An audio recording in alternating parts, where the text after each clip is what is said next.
Okay, we should be live now. Hopefully, this will work now. So I apologize for the problem. This is what's really wrong. This is one of the worst parts about church services online is because you can't, when you have technical difficulties, people stop watching. So hopefully you're still here. Hopefully you come back. And if you don't, you can watch the video later on, but I'm happy to have you here with us. And I'll go backwards a little bit into what we've gone through so far, and I'll skip over some. So we're in John chapter 18, and we've so far what we've gone through in John chapter 18, we've seen Jesus' betrayal and his arrest in the Garden of Gethsemane. We looked at how Jesus faced Annas, the high priest, and they arrested him in the Garden of Gethsemane. And so they were up here in the Garden of Gethsemane. And then Jesus was arrested, and he was brought down here through the city to the house of Caiaphas. Now, he had already walked, so he'd already walked all the way to the Garden of Gethsemane, and now he's walking all the way back to the house of Caiaphas. And so he has a trial there while he's there. Peter denies Jesus 3 times. And while Peter's denying Jesus, Jesus is getting questioned by the high priest. And then Peter denies him again. And then now Jesus is before Pilate. So that's where we left off last week, where Jesus is before Pilate. So we're in John chapter 18, verses 28 to 32. And so what's happened is they were in the house of Caiaphas, and they what's not mentioned before Jesus is brought to Pilate. So what we're doing is we're going through right this second what happened in Matthew. So if you want to write this down, Matthew 26, verse 57. So in Matthew 26, 57, it gives the account of Jesus before the Sanhedrin, the Jewish Sanhedrin. So there was another trial that Jesus went to that isn't mentioned in the Gospel of John, but it is mentioned in the Gospel of Matthew. So Jesus walked from the upper room to the Garden of Gethsemane. Then they marched him back to the house of Caiaphas for a trial. Then they marched him down over here to the temple. And so he had a trial there at the temple, and this is what the temple looked like. So if you can see that. So the temple, this is a court of the Gentiles. So they brought Jesus to the temple for another trial before the Sanhedrin, and that's right there. And then, so that's that area right there. And then they left there and they went to the fortress of Antonia, or the Praetorium. And the Romans built this. They built this right alongside the temple area so they could see into the temple. And so they had high walls, and you could see it. They could see into the temple. And here's an example of it. So you can see the Praetorium right here. Oops. Well, that didn't work. So you can see the Praetorium, how they had high walls, and they could see right down into the courtyard and even into the temple, and make sure things were going well, because they were the people in Jerusalem the Jews in Jerusalem were very zealous about their religion, and there were very often there could be uprisings and things very easily there. So the Romans built that here to be able to watch over in the temple area, and then in the temple area, if you can see, so the Gentiles were allowed in this area, but there were signs here, and there were walls right along the edge here around the temple that warned the Gentiles that if they crossed that barrier, they could be killed. because the Jews would count that they would be defiling their temple. So they kept the Gentiles away. They were allowed to come into the main part, but they couldn't come past this wall that was inside. So just to give you an idea, to give you a little more understanding. So what we've looked at, so John 18:28, we read a few minutes ago, but you probably didn't hear me, so that's okay. John 18:28 says, Then led they Jesus from Caiaphas unto the hall of judgment. And it was early, and they themselves went not into the judgment hall, lest they should be defiled, but that they might eat the Passover. So here we see that they bring Jesus to the judgment hall, and this is the praetorium, and they were concerned with being defiled and not being able to take part in the Passover by entering the temple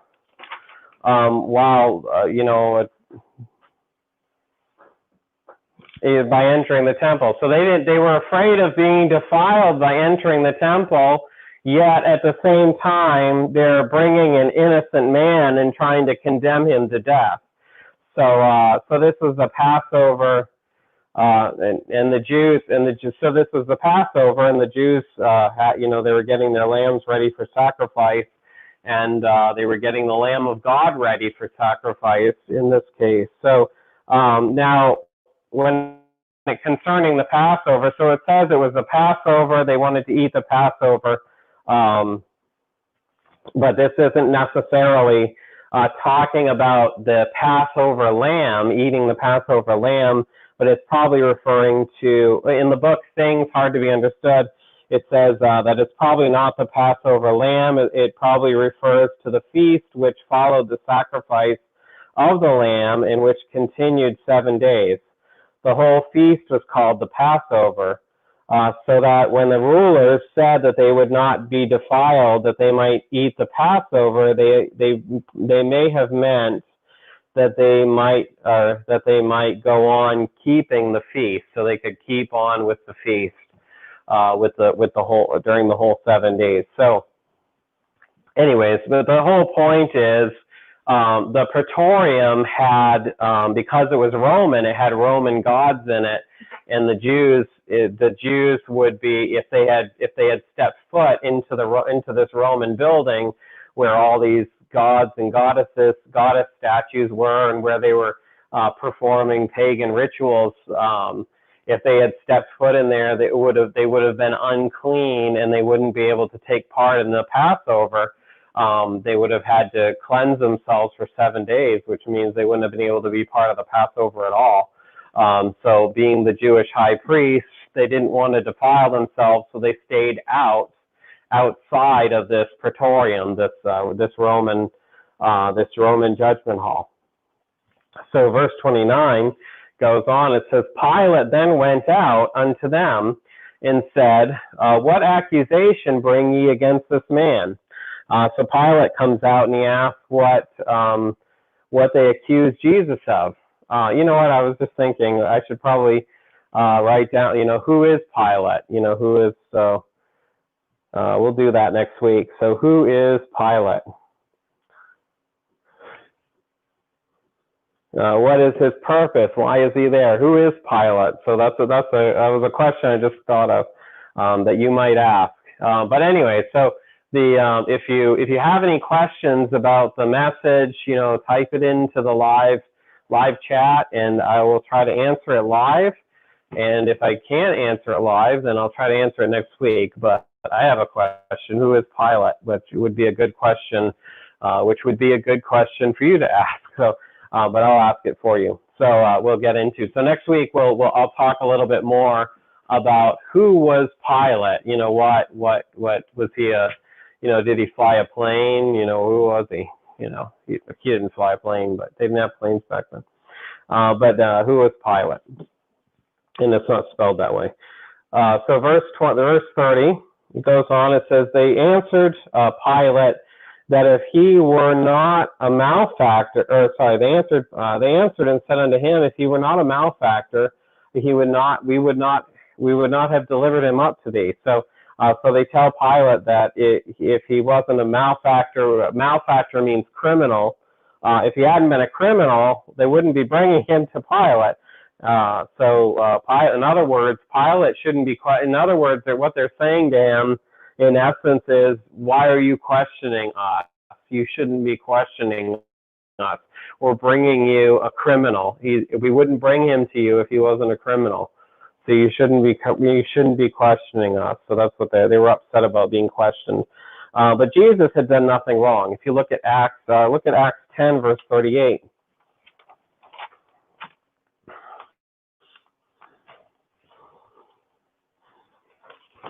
So Acts 10:38.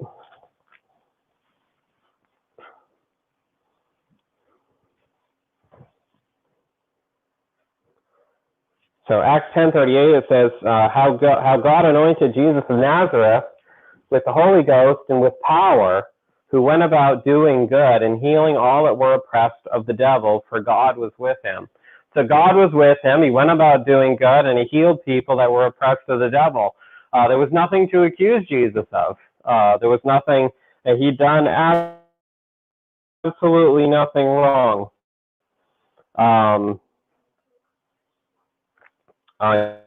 He healed the sick. He healed the blind. He cast out devils. He raised the dead. He fed people. And Keenan, can you read that one?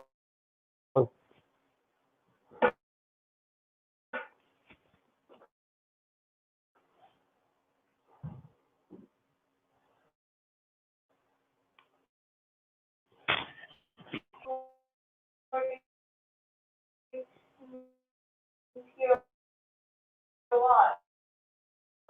The Jews therefore said unto him, it is not lawful for us and to judge and to judge Jesus the way they think is that they said that that's not lawful for them to themselves. But they said that it's not lawful for them to put a man to death. And so we can see that they're kind of wanted Jesus crucified. So they wanted Jesus crucified so that he would be cursed, that he'd be cursed of God according to the scriptures. If you look at Galatians 3 verse 13. So Galatians 3 verse 13 shows us that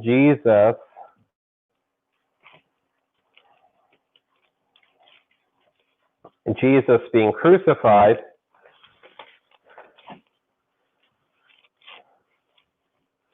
was a curse. Galatians 3:13. So Galatians 3:13, it says, Christ hath redeemed us from the curse of the law, being made a curse for us, for it is written, cursed is every man that hangeth on a tree. So we can see here that according to the Jewish law, it's if somebody hangs on a tree, they're going to be, if they're hung on a tree, they're cursed if they hang at all on a tree. And that's why the Jews wouldn't curse people. They wouldn't hang the Jewish. That was against the Jewish law. Told them that they had to stone people, not hang them on a tree. So Deuteronomy. If you look at Deuteronomy 21:23, this is where that's found in the law. So Deuteronomy 21. So Genesis, Exodus, Leviticus, Numbers, Deuteronomy. Genesis, Exodus, Leviticus, Numbers, Deuteronomy. So it's at the beginning of the Bible. It's the fifth book. Deuteronomy 21:23.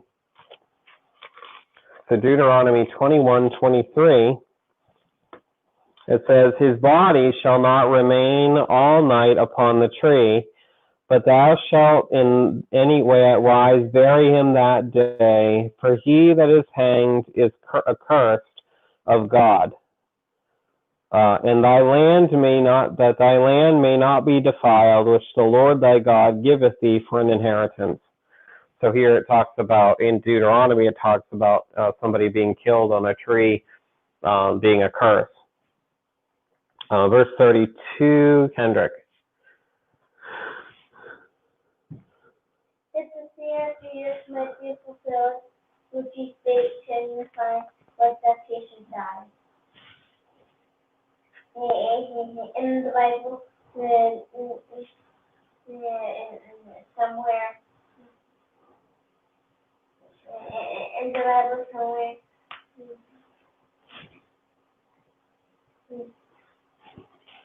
it says they said that they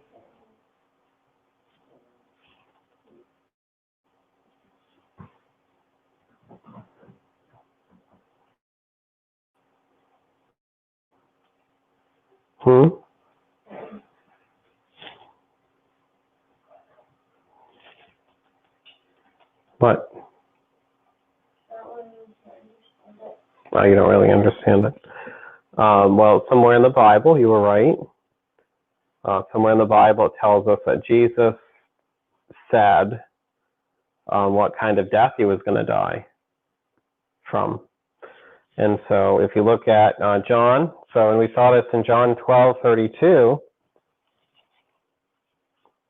So John 12:32. And we also see it in prophecy in the Old Testament as well. So John 12:32. In John 12:32, Jesus said, "And if I be lifted up from the earth, will draw all men unto me." This he said, signifying what death he should die. So we see here that Jesus talked about being lifted up from the earth, signifying the kind of death he was going to die. And that's what it's saying in John 18:32. So John 18:32 says it was signifying the death that the saying.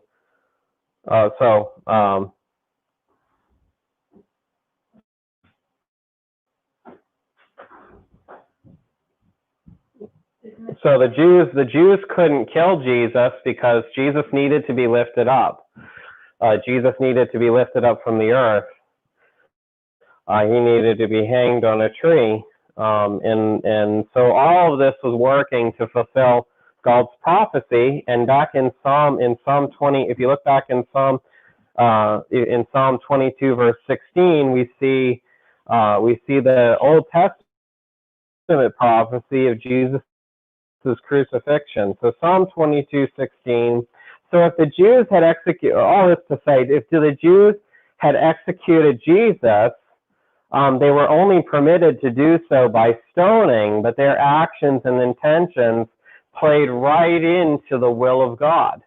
And the will of God was in Psalm 22 verse 16, where it says, "For the dogs have compassed me, the assembly of the wicked have enclosed me, they pierced my hands and my feet."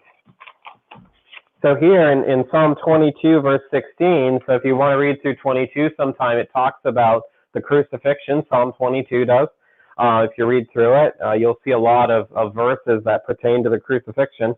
And also in Zechariah 12 verse 10, it talks about the crucifixion as well. So Zechariah, so turn to Zechariah, so that's just before Matthew. You have Malachi, and then you have Zechariah before Malachi. So if you go to find Matthew, you go back to Malachi, and then Zechariah is just before Malachi. Zechariah 12, verse 10. Zechariah 12, verse 10. It says, "And I will pour upon the house of David and upon the inhabitants of Jerusalem the spirit of grace and of supplications, and they shall look upon me whom they have pierced, and they shall mourn for him as one mourneth for his only son, and shall be in bitterness for him as one that is in bitterness for his firstborn." So here we see in Zechariah a prophecy about the crucifixion of the Messiah, his hands being pierced.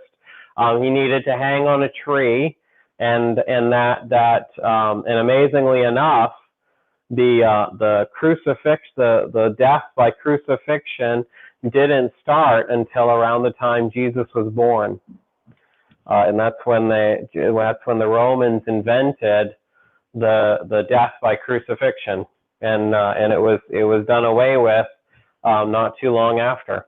So all of this worked into God's plan for Jesus to be crucified. So the Jews didn't want to do it. They wanted him to be cursed. They didn't want to have to stone him. And so that's what we see happening here. So next we see the kingdom is not of this world. So John 18:33 to 40. And it says, "Then Pilate entered into the judgment hall again, and called Jesus, and said unto him, Art thou the King of the Jews? And he answered, Sayest thou this thing of thyself, or did others tell it thee of me? Pilate answered, Am I a Jew? Thine own nation and the chief priests have delivered thee unto me. What hast thou done? Jesus answered, My kingdom is not of this world.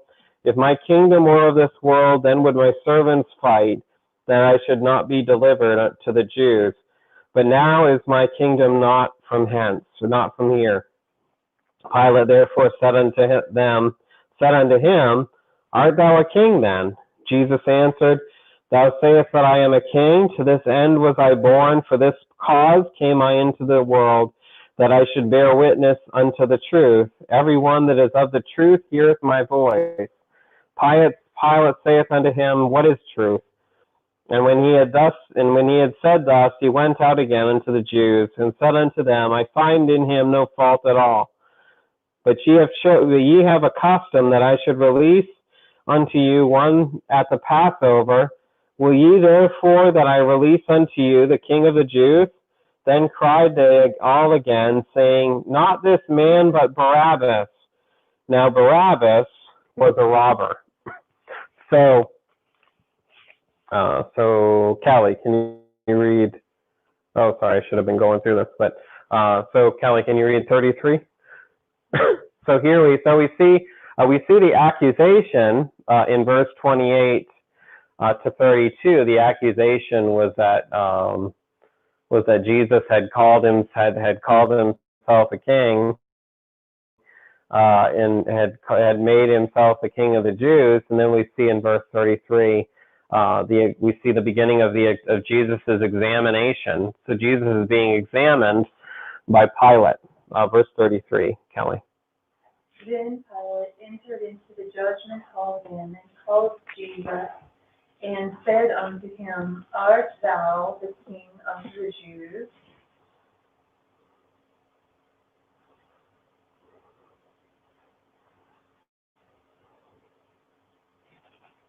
All right, so he came back after talking to the Jews. He heard, he heard the accusation when they brought him. He went out to check on it. They're saying he's a dangerous man. He needs to be put to death, and we're not allowed in the room not to do it. So you have to do it for us. And he goes in, and he just asks him, Are you treasonous? Are you the King of the Jews? Like Herod is supposed to be the king, right? Politically under the Roman rule. Caesar is the highest king, and then Herod is the king under him. So I don't know if he's kind of mocking Jesus or mocking them or the whole system. He seems a little cynical to me. Of quite cynical and bored with it all, almost irritated. Oh, yeah, definitely irritated. It's a bother, it's a big headache. Why does he have to deal with it? Yeah, he wants them to just deal with it. Yeah, What a bunch of he doesn't want to deal with it. all your religious griefs I have to take care of for you. It's in the middle of the night, too. It is the middle of the night, yes, I hadn't thought about that. Maybe it's towards the rest of his party or something.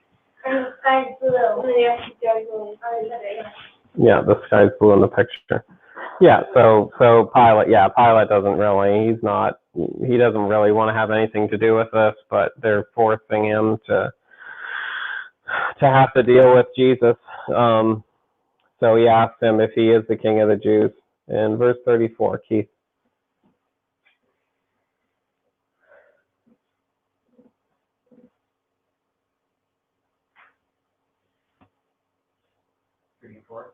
Yeah. I don't know what's happening. Okay. Nope. Jesus answered him, sayest thou this in of thyself, or did others tell it to you? So he's asking Pilate, he pretty much is asking Pilate whether he's believing that he's the Son of God, or if people told him that. Right, he's asking if he's, if it's his own question and curiosity, or if he's just repeating what other people told him. And it seems like more like, but it seems more like Pilate's on trial. Jesus is kind of turning the tables on him, asking Pilate, what do you think about me? Are you asking, or is somebody else, or are you just repeating what somebody else says? But Jesus being a king, it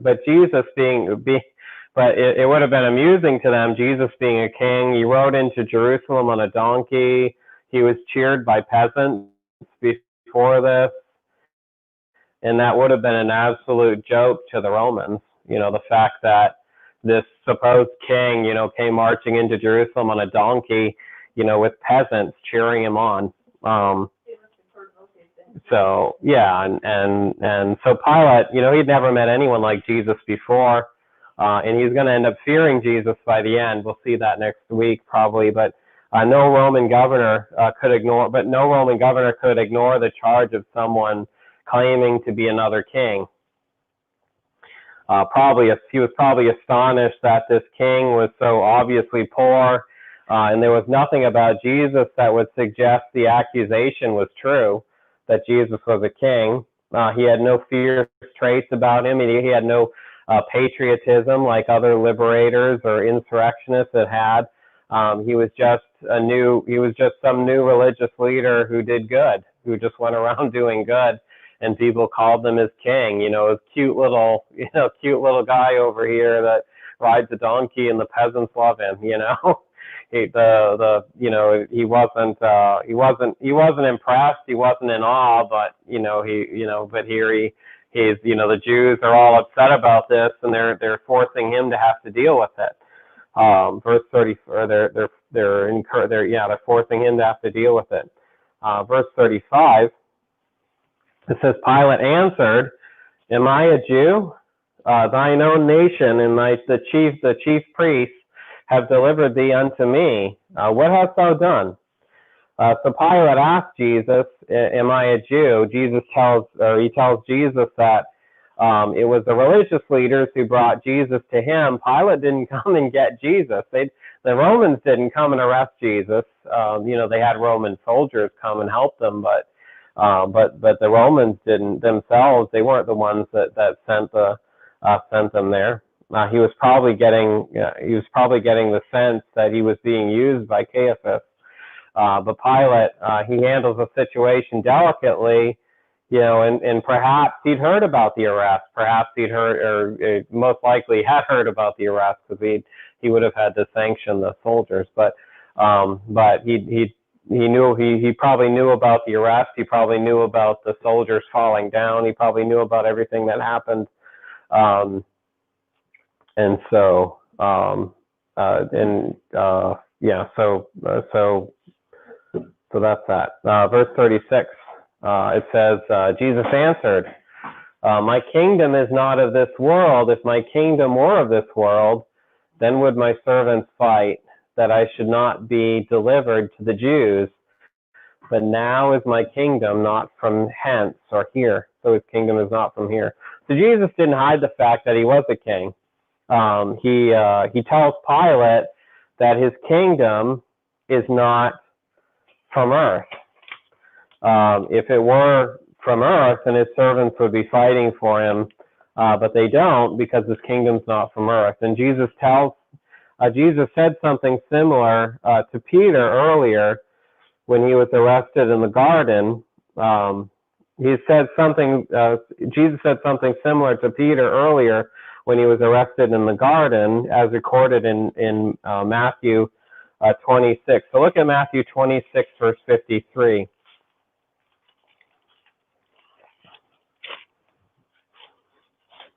And we looked at this a couple weeks ago. So Matthew 26, 53.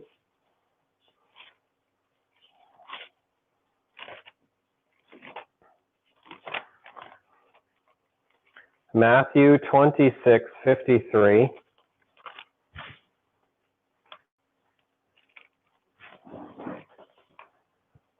Matthew 26, 53, it says, thinkest thou that I cannot now pray to my Father, and he shall presently give me more than 12 legions of angels? So here it's talking about Jesus' servants fighting for him. Jesus could have called for them, but Jesus was telling Pilate that if this was his kingdom, his servants would automatically fight for him, but it wasn't. He needed to call them. So verse 37, it says, Pilate therefore said unto him, art thou a king then? Jesus answered, thou sayest that I am a king. To this end was I born, and for this cause came I into the world, that I should bear witness unto the truth. Every one that is of the truth heareth my voice. So we're going to stop on this one. So we're going to stop at 20 or 38. So Pilate asks Jesus again if he's a king, and Jesus tells Pilate that he is a king, and that it was what he was born to be. He was born to be a king, and we see this in Matthew. If you look back at Matthew 2:1. Turn your Bibles to Matthew 2:1.